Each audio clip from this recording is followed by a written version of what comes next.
If you've been on the gut health journey for any time at all now, the big question you are probably asking yourself right now is, how do I get better? And what do I need to get better? You've tried all the normal gut health things. You've changed your diet, maybe gone gluten-free, stuck to the low FODMAP diet, done all the blood work and lab tests, but no doctor has helped you, and no blog post or meditation app has set you free from constantly trying to feel better and still not feeling better.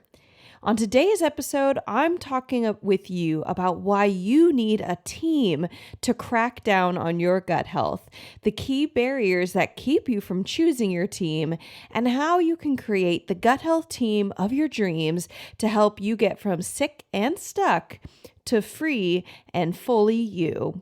If you are ready to get over being stuck in your health, then this episode is for you. Welcome to the Better Belly podcast, where we find freedom from food restrictions, we increase energy in our lives, and we begin to feel more healthy and vibrant than ever by finding the root causes of our health problems. My name is Allison Jordan. I'm a marathon runner, functional medicine health coach, certified craniosacral therapist, gut health nerd, lover of Jesus, and owner of Better Belly Therapies, a clinic based in Ann Arbor, Michigan that works with both virtual and local clients to help them achieve the best health of their life. I am here to walk with you on your journey to a better belly and a better life. We're going to go beyond popping a probiotic and just checking out our poop. In this show, we are going to go deep into gut transformation strategies that last for your entire life. If you are ready to feel your best, get ready to roll. You are in the right place. And just as a reminder, this information is not meant to diagnose, manage, or treat disease. Always consult with your own health practitioner before you make any changes to your health. This episode was inspired by a book that I read this spring while I was approaching my maternity leave, and it was the book Boundaries for Leaders by Dr. Henry Cloud. And if you are familiar at all in the boundaries conversation, you know that Dr. Cloud and his co-author of the original Boundaries book, Dr. Townsend, they are psychologists who have essentially written the book on boundaries. And they have a specific book that Dr. Cloud further wrote after their original boundaries book on boundaries for leaders and how to become the best leader possible. And there was this quote in the book that I read and remember reading, and I immediately, when I read it, thought, I want to make a podcast episode on this. The quote was having to do with him giving advice to people who are CEOs or top executives in their company, talking about the problems that you run into when you're in a leadership position like that. But when I read it, I immediately thought of the fact that in our lives and in your health, you are technically the CEO of your company. You're the CEO of your health and your body. And by that, I mean that when you're the CEO, you are the highest person in leadership. There is no one higher than you telling you what to do, how to do it, when to do it. And there's no one else in control of determining how you are supposed to achieve your desired results. This is the problem that you run into when that is the case, whether you're the CEO of a company or you're the CEO of your health, which you are. The problem that Dr. Cloud says you run into is a matter of the problem of physics. And what he says is that when you are in a top leadership role like that, you don't have anybody pouring into you, kind of built in, somebody telling you what to do or keeping you accountable, all these different things, you are in a physics problem.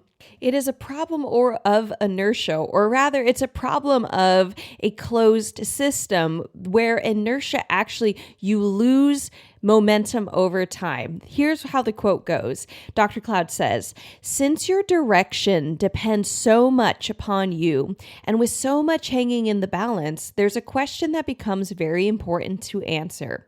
How are you leading yourself? The law is this: the higher you go in leadership, the fewer external forces act upon you and dictate your focus, energy, and direction. Instead, you set the terms of engagement and direct your own path. The problem with this scenario is that in physics of both leadership and of science, a closed system will slowly lose energy and become more chaotic over time, not more organized.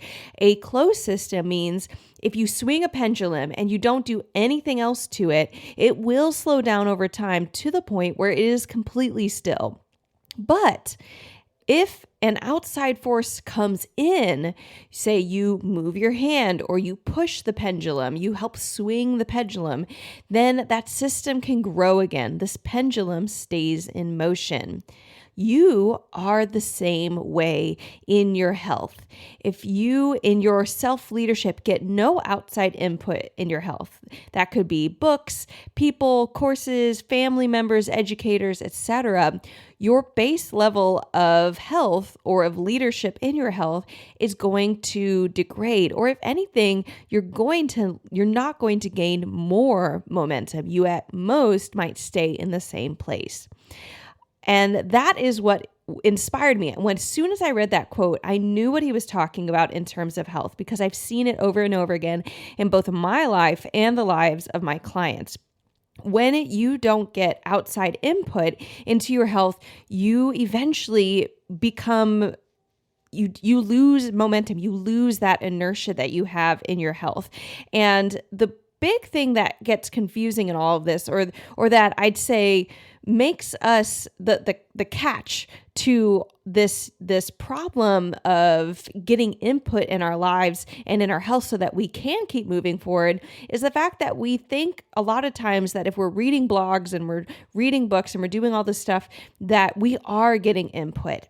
And the big thing is even if you're getting input, and what I see over and over again is people reading blogs and asking questions and reading books and going and seeing doctors, and yet they're not getting better.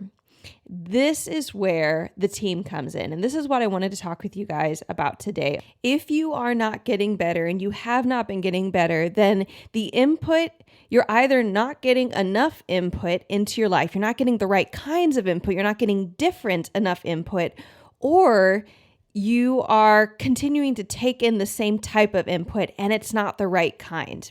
Does that make sense, guys? So you need a team. And the big thing that a team does for you is it helps get you new information. It helps get you new intelligence, new insight, and it helps you see blind spots that you have that you do not realize that you are just not seeing on your own. A lot of times I go and do a lot of health training seminars. They're 3 and 4 day seminars.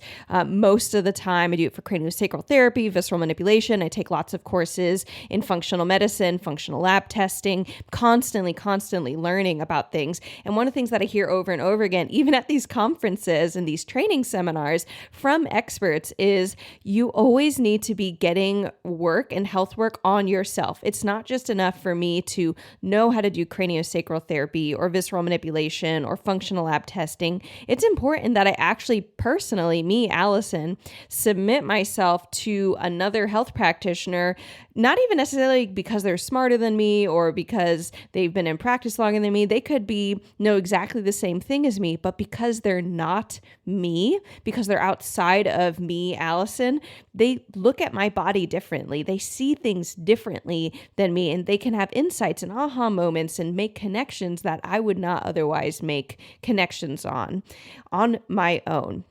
And so when you have a team, there are 3 things that happen that make fireworks in your health. And that is what I'm going to be talking about today. So 3 reasons why you need a team. Number 1, you get further. When my clients start working with me, I often have them measure on a scale of 0 to 10 the intensity of their top 5 symptoms. These top 5 symptoms are, of all the symptoms they're having, the ones that are impacting their life the most. And usually when they scale these on a scale of 0 to 10, 10 being the worst, we're usually in the 8 to 10 range, like how intense it is. And they're not being dramatic. It's merely how it is. And so I even have clients that they've actually rated the intensity of their symptoms on a scale of 0 to 10. And when they start working with me, they'll rate it as a 6. And when they end working with me, and they'll look back on the number that they gave themselves, and they'll say, oh yeah, that wasn't even a 6 out of 10. Things were way worse. It was probably closer to an 8 out of 10 intensity. I didn't realize how bad it was. So when they come, things are really it's not going well, and they're trying their best, and they've done the low FODMAP diet, and they've done all these things, and they're still experiencing bloating and constipation and all this stuff going on. And on their best days, or whenever they've gotten the most impact, usually they say they've only improved a point or two. They're an 8 out of 10 intensity, and on their best days, or when they've gotten the most impact out of something else they've tried in nutrition or in a doctor's visit or a medication they tried, maybe improves to a 6 out of 10. That's not very far for improvement. But then by the time that they're 3 months or 6 months into working with me, they're now suddenly at a 3 out of 10 intensity, a 2 out of 10 intensity, a 1 out of 10 intensity. That's 50% to 80% to even 100% better from what they started with in their constipation, their bloating, their pain, their fatigue, their joint pain, all this different stuff going on.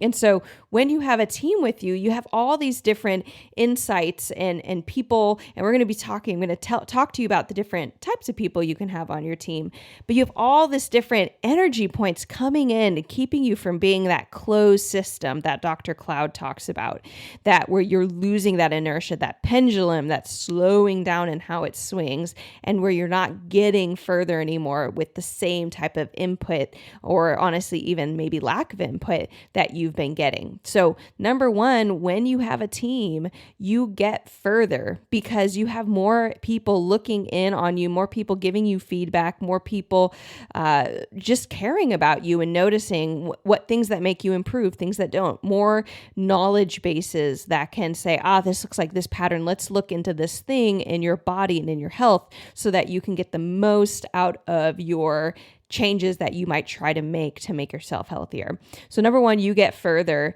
with a team. Number two, you're going to get to your goal, your destination in your health faster with a team. A lot of times before working with me, my clients will say, I've been dealing with this thing for, I'd say on average, it's going to be between 1 year to 10 years. We have clients who say, I've been dealing with this for 20 years or 30 years. I've been dealing with this ever since I had my first child. I've been dealing with this ever since I had my third child, ever since I went to college, ever since I've been in high school. Those are the most common age ranges that we hear. And that's a long time to be struggling with something and not finding a solution. Typically, while they are very much trying to find a solution, that they are, my clients that work with me, they are not just waiting around, they're actually actively seeking what's going on. So before working with me, it's taken years to really not get where they want. And then once working with me, what hadn't happened in years or even decades will happen in months, weeks, or even days. I have podcast testimonials that we have had on this podcast of one of my clients, Abby, for example, one who came on, and I'll put the link in the show notes from her podcast episode. But my client, Abby, came in and she had intense sugar cravings as just one of her symptoms going on. Bloating and poor sleep and fatigue and needing naps all day. But one of them was sugar cravings. And she had told me, Allison, I've been dealing with sugar cravings for forever. And I'm a ultra marathon runner. And I don't know why I can't say no to my sugar cravings. I want you to, smack me up and keep me accountable. And I said, you know what, Abby, I don't need to keep you accountable because we're going to help heal your body. And then your body is going to remove these food cravings, these sugar cravings from your life. Now, Abby wasn't sure if she believed me, but she said, okay, Allison, I'm going to trust you. You're a part of my team and I don't know what to do anymore. I'm going to trust you to try a new thing and to get a result, because what I've been doing hasn't been working. We did several functional tests, including a food sensitivity test. And on her food sensitivity test, we found out she was sensitive to broccoli and spinach. And this was actually because of her eating it so often that she had developed this food sensitivity as a temporary, not permanent, but temporary food sensitivity. We took those two foods out of her diet, which she was eating every morning, in a healthy egg white omelet, which she thought was, oh, egg whites and veggies, this is healthy. But we took that spinach and broccoli out, and in 3 days, her sugar cravings decreased 80%. That was way faster than anything we'd done before. And then I had another client, who came onto my podcast also about a year and a half ago. Her name is C, and she came with massive chronic pain problems and insomnia problems. And after working together, she'd been dealing with those problems for decades, ever since having a child and then having multiple back surgeries and all these different things going on. And in just a few weeks after doing several functional tests, lab test. We did a pathogen test using stool. We did a hormone test. We got an idea of what's going on in her body. And we started dealing with that through functional medicine and through supplements and through diet change and lifestyle change and helping her body detox. She started sleeping through the night, and she started having pain that was on a 10 out of 10 level, 8 out of 10 level intensity, pain that would wake her up at night. And she was able to finally sleep through the night and not have that chronic muscle stiffness and joint pain and whole body pain and abdominal pain.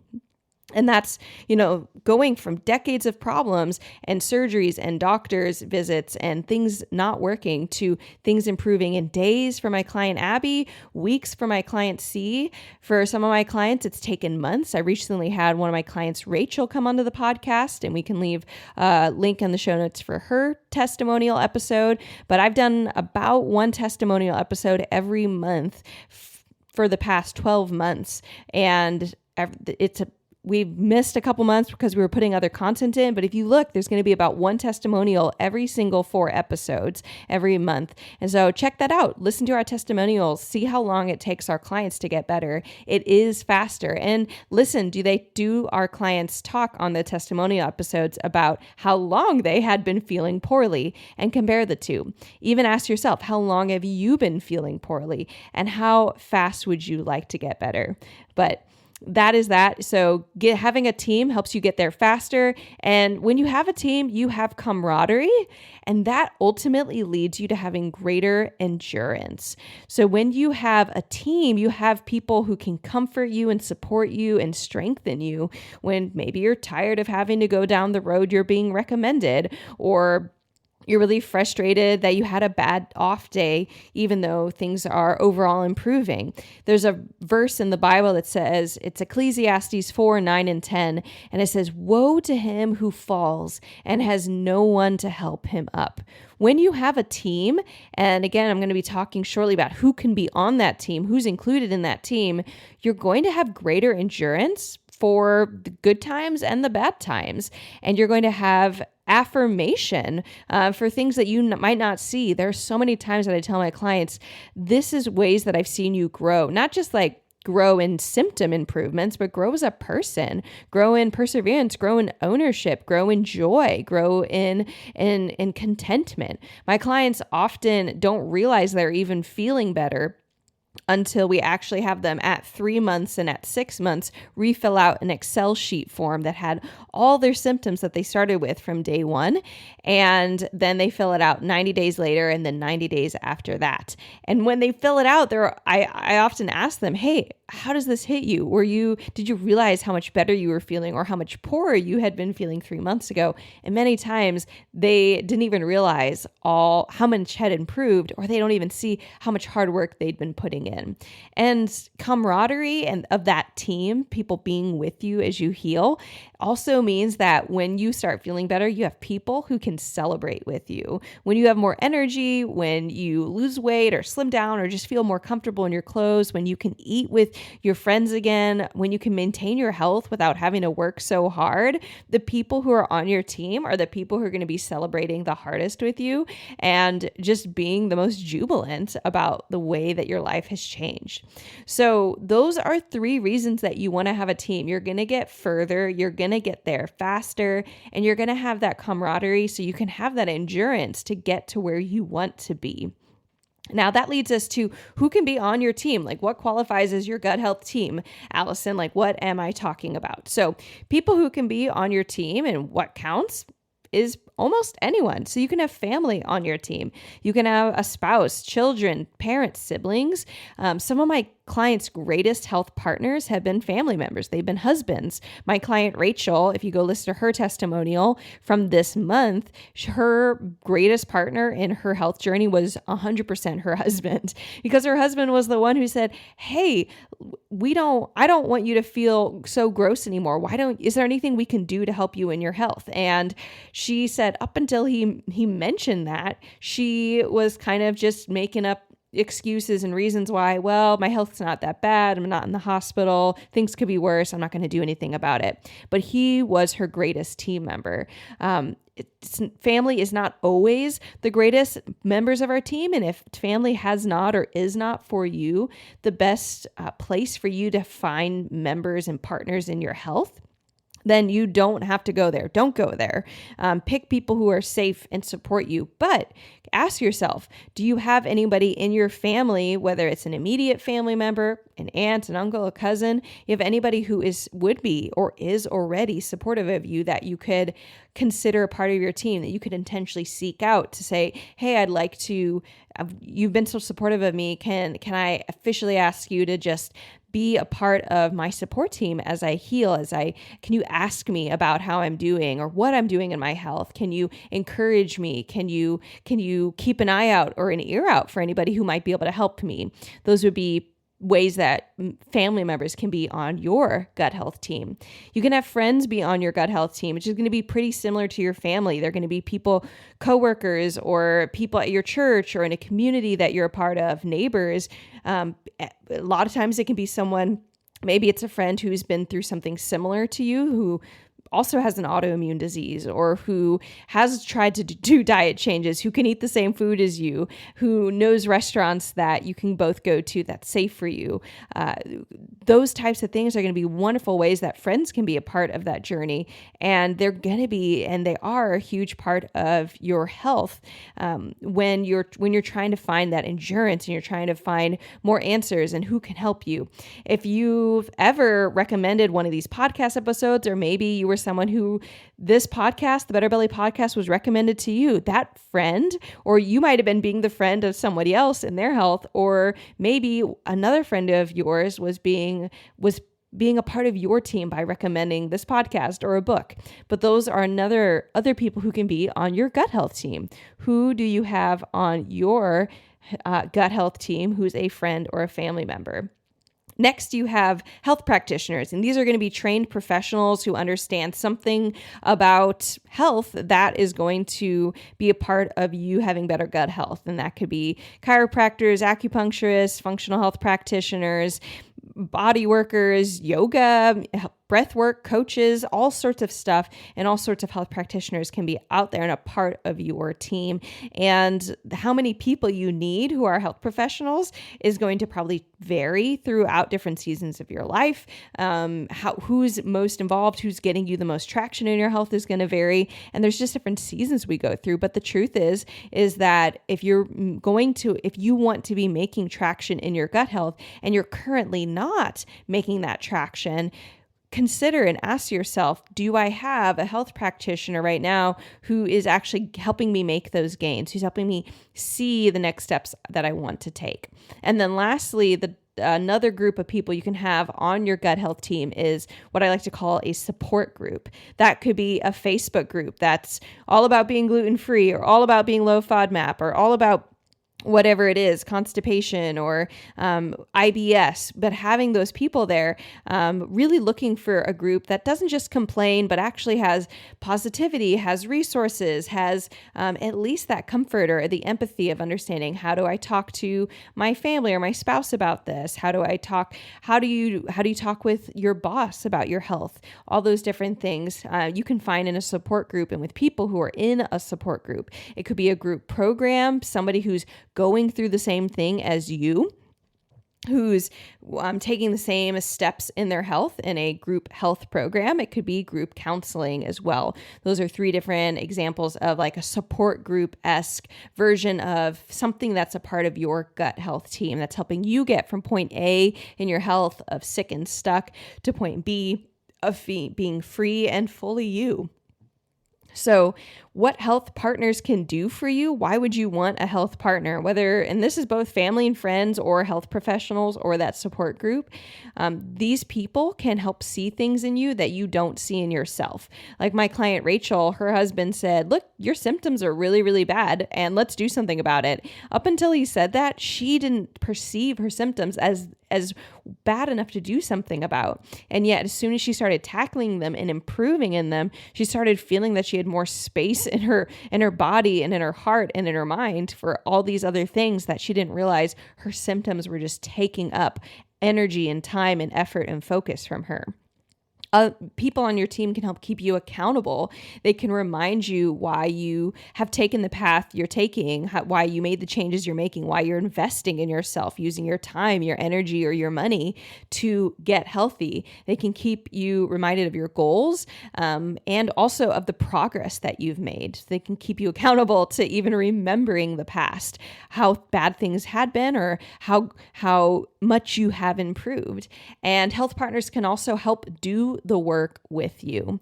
I love this bullet point. I love this aspect of health partners. I've had clients whose spouses or friends have changed their diet with them, even though they didn't have to. They've changed their budget with them. They've helped, my clients prioritize buying or funding, buying supplements or different types of foods. Sometimes going gluten-free or going grain-free is a little bit more expensive, but just helping them cook, going on walks with them, just being a part of that journey and actually doing the work of healing with them is another way that health partners can help you get further and farther in your gut health. And with all this, as I was writing all this down and thinking about, well, what are all the benefits of having a gut health team? What's the benefits of having health partners and who can partner with you? I also thought about what are the reasons we don't choose a team? And there were 3 reasons that I realized that we don't choose teams to help us in our health. One is, it is initially not faster to actually have a team. It's not faster to get to point A and point Z. You know what's fast? What's fast is pulling up your phone, typing into Google, how do I get rid of bloating, and doing whatever in the first 10 steps of the blog post you found, whatever it says there to do those things. That's really fast. That takes 30 seconds, takes a minute, maybe 5 minutes if you're kind of being picky and comparing articles and trying to find something you haven't tried before. That is fast though. Just you and your phone, you and whatever it is you think you want to try. Going on to Amazon and buying that, parasite cleanse, that's fast. But picking a team, that means vetting team members. That means finding the members that you want to pick, thinking through your friend list. It means having a conversation with somebody. That could be a family member. It could be a boss. Maybe you have a really awesome work situation, or maybe even just an average one, but you need to have a conversation with your boss and say, this is what's going on in my health. Could we talk about ways that you can partner with me so that I have more flexible work schedule, or I can work from home a little bit, whatever it is. That takes a conversation. It takes time. They might be asking you questions or it might take multiple conversations. You have to have conversations with potential health providers. If you want to pick a health professional, You're maybe listening to their podcast, what you're doing right now. You're reading their books. You're on their website. You're reading their reviews. It takes time. You're showing up for an initial appointment to see what are they all about. You're maybe asking for recommendations from friends. All these things. It initially is not faster when you are picking members of a team, and so that initial slowness is one reason that it can be a little grueling to pick a team. And you're like, you know what? I'd just rather pick a blog post, or I'd rather listen to a podcast episode. I'd rather try something where it's just me and that thing rather than having another person really, because teams are made up of people, right? But having another person be a part of this. Another reason that we don't choose a team is a team can cost you. And there's a variety of different costs going on here. I actually was surprised by some of the ones that we came up here. I initially wrote down money because yes, when I've picked team members, I've picked chiropractors and acupuncturists and craniosacral therapists and home birth midwives and doulas and all sorts of stuff, right? That it to be able to access their intelligence and their education and have them really look me over thoroughly, it did cost money. It does cost money, and we're going to get to ways that we can get over these three things. And that includes money. Money is ultimately does not need to be a barrier, but it can be just that initial shock of like, that would take money. Why isn't insurance covering it? That's its own thing. But that is one reason we don't pick a team. And I want you to ask yourself, is that one reason that you're not picking team members? Because maybe they would cost money. Another thing that can cost us when we're picking team members, it can cost us vulnerability, that kind of emotional being open and bare of saying, I am sick. I'm not feeling well. Can you help me? Could I put up a boundary and say, I can't watch the kids as often to your grandchildren because you're not feeling well? Or do you need to go and submit a medical leave or for your work so you're not working as many hours or you have a break from work? That all involves vulnerability, and that can be costly and be like, no, thanks. I'm not going to have a team. I don't want to have a team because it would require vulnerability. It would require being seen. Just ask yourself, does that feel like why you might be struggling having someone on your team? And a team can cost you lifestyle. It can cost you control, because you might have somebody recommend changes to your life that you are used to having, your norms. And those can be really painful and costly to say, I'm going to sacrifice something that feels normal in my life. Ask yourself, is that a reason that maybe you're afraid or have kind of resisted creating a team for yourself? And then lastly, a third reason that we don't choose a team is just lack of trust. And I see this one maybe more often than any of these other two. But number one, it's lack of trust in your body and yourself. And I see this all the time. Can my body actually get better? Can your body actually get better? A lot of times I hear people, my clients who end up working with me say, I heard all your testimonials on your podcast, Allison, and they're so great, but that was somebody else and I didn't think it would work for me. And eventually they say, you know what? I'm going to take a chance on myself and I'm going to try and see what I can learn from my body. I'm going to do this functional lab testing. I'm going to get to the root cause of what's going on. I'm going to start testing and stop guessing in my health. And I'm going to see what happens. But the initial fear that they share is I don't think my body can get better. And I've lost. You actually lose trust in your body the more that time goes on, and the more things that don't help you get better, that other supplement, that other medication, that other doctor visit, that other specialist, that other surgery sometimes even didn't work. What can actually make me feel better? And that's just looking at that. Does that feel like something that is holding you back? And then for lack of trust, we also I see a lack of trust in the practitioner. I've seen that in myself for sure. I've seen it in other clients. I've heard people talk about it. And the question really is, can this person help me get better? Can this chiropractor, can this functional health practitioner, can this body worker, acupuncturist, breath work, whatever, yoga person, is this the right person for me? And that's its own thing. So how do you overcome these roadblocks to choosing a team? Number one, when it comes to faster, like it's just going to take a little bit of time to vet someone, I want you to keep in mind and focus on the long run. My clients genuinely had faster results, but in the long run, it did take them time to find me and pick me and vet me and talk to me. It took time for them to come to that point where they said, I trust this person. I'm going to do this thing. And they had to find me even. Even that was its own process. Maybe there was Google searching involved or being in a certain group, all the different ways that you find your team. It happens in different ways. But in the long run, it was faster. And so focus on the long run. If you are kind of getting hung up with, I just don't know who to pick or where to find them. I mean, you're listening to a podcast, so you're doing some of the work. Congratulations. Give yourself brownie points for that. You're looking for someone, and I might not be the right person for you, but I do hope that this podcast episode helps you think through some of your options of how do you, like, what's holding you back in a team? Do you have a gut health team? Is there anybody that you could invite onto your team that you haven't thought of yet?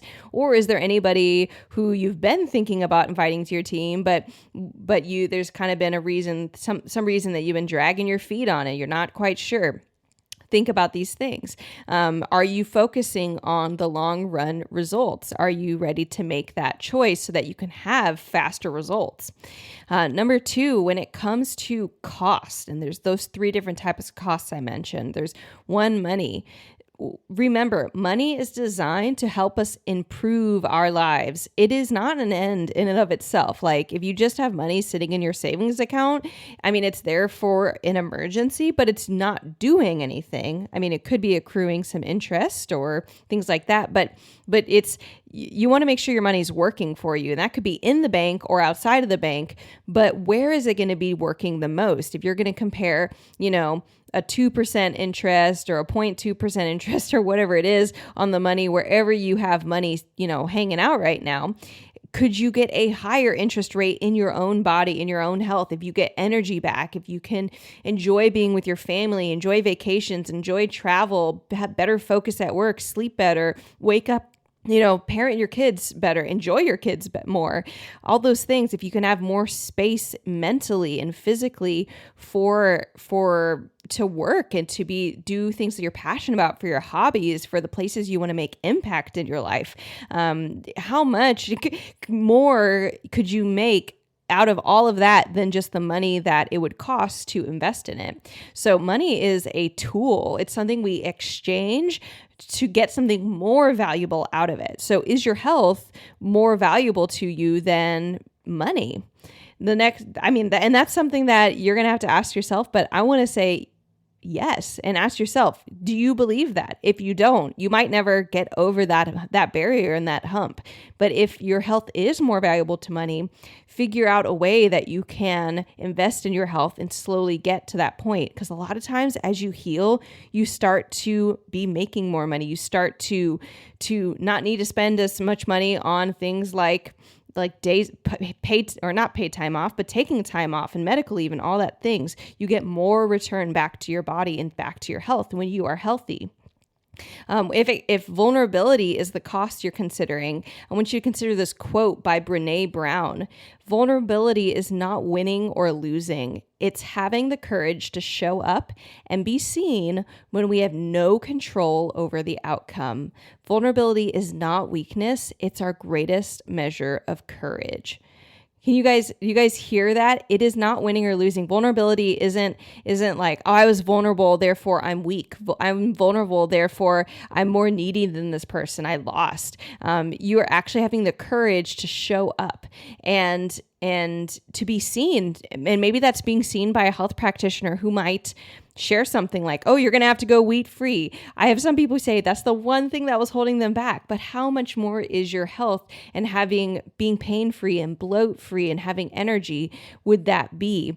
And it's usually way, way more than just being wheat free in terms of, if it was as simple as wheat free, you might not be listening to this podcast episode.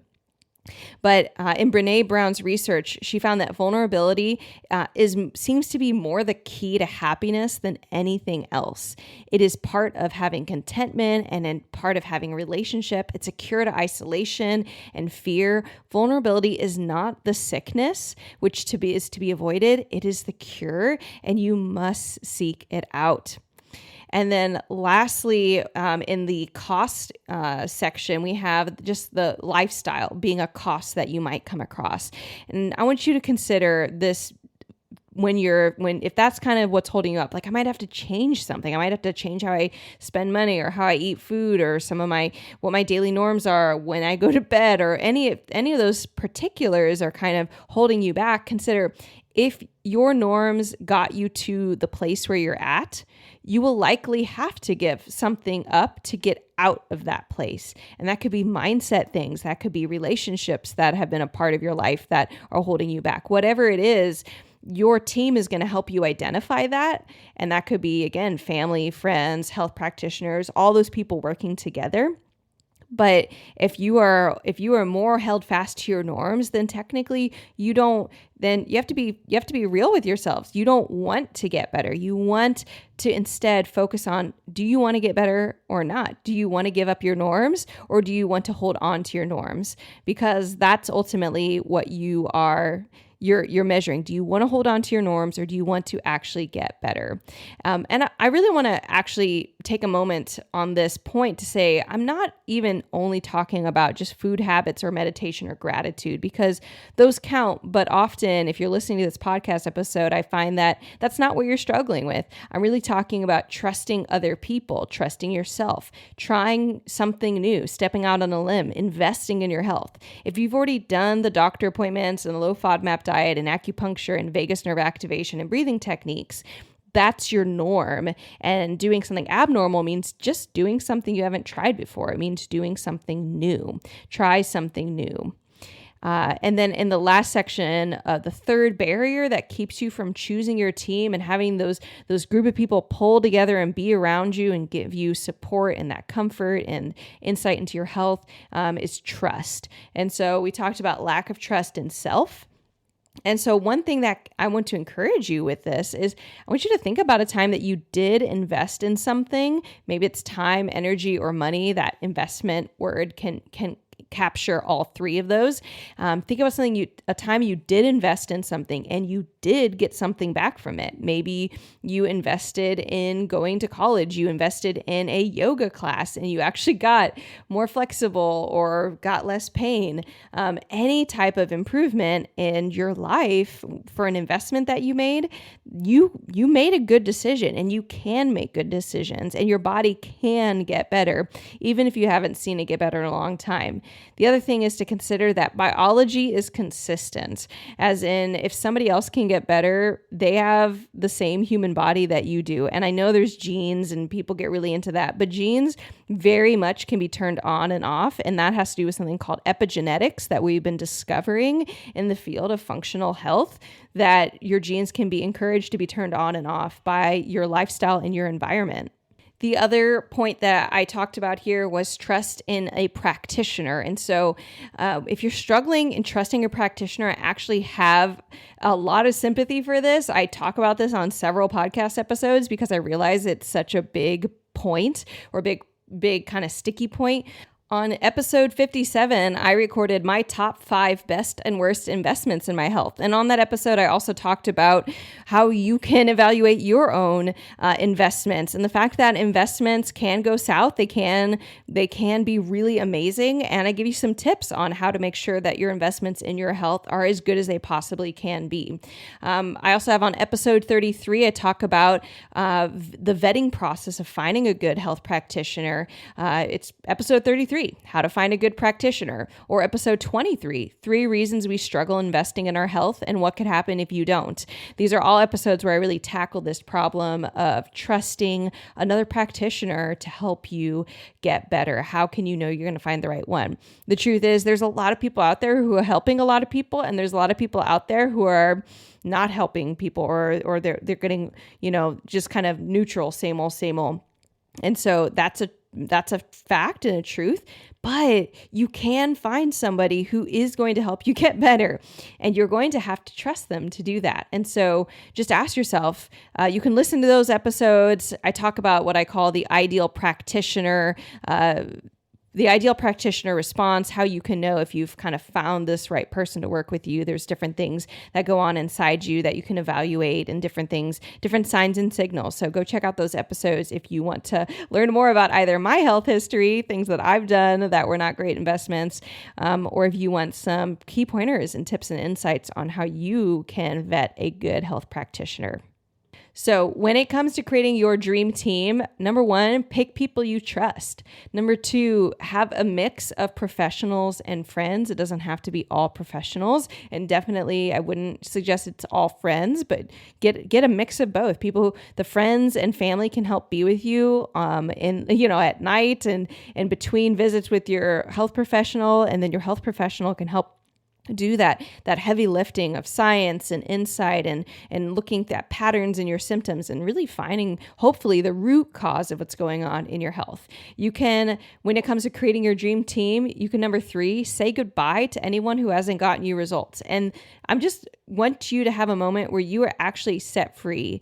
It is okay to let go of somebody who hasn't helped you get results. It doesn't make you a jerk. You don't have to be a jerk to do or to say goodbye. Yeah, you don't have to have a hard conversation on like, you didn't really help me, you're such a jerk, this was horrible. But just, you can either stop showing up or tell them, hey, I'm going to go try something else. You can even ask them, hey, is there anything else you would recommend for me? Because most likely, whoever you're working with, if they haven't helped you get results, they want you to get better. And maybe they don't know how to say, hey, I don't think this is working. So you can always even just ask them, hey, is there anybody or anything else you think I should be trying? And number four, for creating your dream team, I want to encourage you to trust again. Trust people with your vulnerability, trust people with your confidence, trust people with your investment of your time, energy, and money. Because ultimately, your team is going to help you get further, faster, farther. Those are the three words for two things: further and farther and faster. And they're going to give you that camaraderie to help you endure for the long run. So to wrap up on this episode, I just want to encourage you, as Dr. Cloud says, set a boundary on your tendency to be a closed system and open yourself to outside inputs that bring you energy and guidance. It's a rookie player or a rookie leader who holds with pride her ability to handle almost everything that comes her way, while seasoned champions, on the other hand, are well connected and bolstered with a strong support system, a personal advisory board, a coach, and plenty of mentors to inject new energy and resources into the mix. Guys, it is time to lead yourself well, and part of leading yourself is having a team, having that gut health team of family and friends and health professionals, and maybe a support group of outside energy and influences and resources who can help you get unstuck and move forward to be free and fully you. As we finish this episode out, I want you to ask yourself, do you have a health team?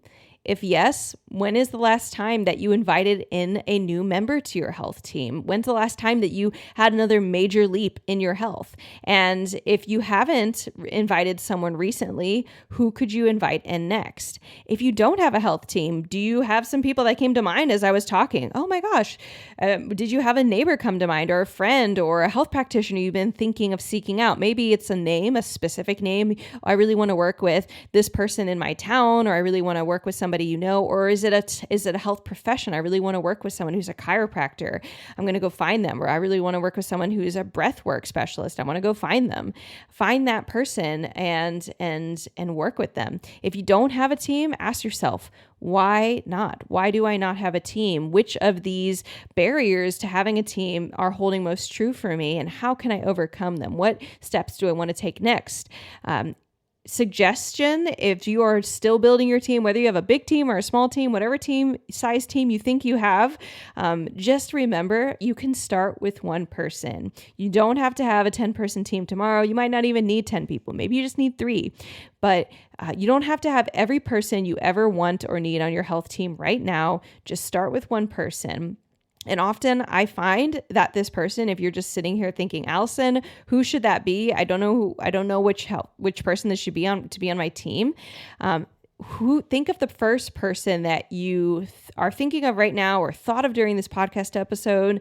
Was there someone who clearly came to the front of your mind as this person would be just great? It could be a friend that you trust and who's a great listener and who's had conversations with you on your health. Or maybe they don't know how sick you are, but you feel that you trust them. Talk to them, open up to that person. It could be the husband who knows how sick you are, but you've never officially asked them to be on your team, to say, hey, I want to change. Will you be a part of that? Will you help me? It could be a health practitioner that you know, or a health practitioner you want to find. And that could be the first person you add onto your team. Whoever it is you thought of, just go back and think of who is somebody you thought of, that first person, and go with that. Go with your gut. But if you are listening to this and you don't have anybody else, you're thinking, gosh, Allison, I've been listening to this podcast for a while and I really appreciate the information you have here. I'm here because I want to help be part of your team for you. It is why I created the Foundations program. So if you are ready to find the root cause of your gut health problems, I want to encourage you, sign up for the Foundations program waitlist. Find the root cause of your gut health problems through functional lab testing done right at home. Stop guessing in your health and get results fast and get further in your health than you have in years. I want to help you become the hero of your health. Let the Foundations program be a part of your team. All right, guys. Well, if you are ready to join the Foundations program, I want to invite you to join the Foundations program waitlist by going to betterbellytherapies.com/waitlist or by clicking the link in the show notes. I cannot wait to work with you when the Foundations program opens again after my maternity end leaves. And if you are listening to this after my maternity leave has ended, still join the waitlist. I will be using that waitlist to communicate and tell you when we have openings in our program from here on out. Also, if you are local to our office in Metro Detroit, I would love to see you in our office. You can book a new client evaluation for craniosacral therapy and visceral manipulation. If our office scheduler is for, you can also join our waitlist there. Just go to betterbellytherapies.com/book now and find an appointment that is next available or join our waitlist. Now, if you love this episode, I want to encourage you. We have so much more coming down the line. Subscribe so you never miss a beat.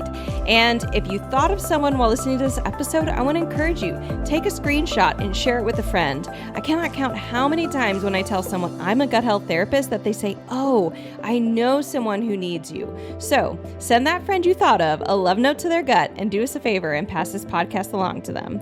Other ways that you can support us is by leaving a rating and review. I love to see what is going on and what you're loving about this podcast. If you've been listening to this episode and it's your first time, or you've been here for months and months and episodes, I would love to hear from you. Just go to our Apple iTunes by clicking the link in the show notes, or if you're in the app, scrolling down to the bottom and click leave a rating and review. I would love to hear what is hitting you the most in our podcast episodes.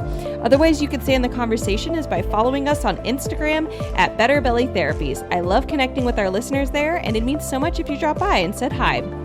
And remember, as always, our motto: miracles are immediate, but healing takes time.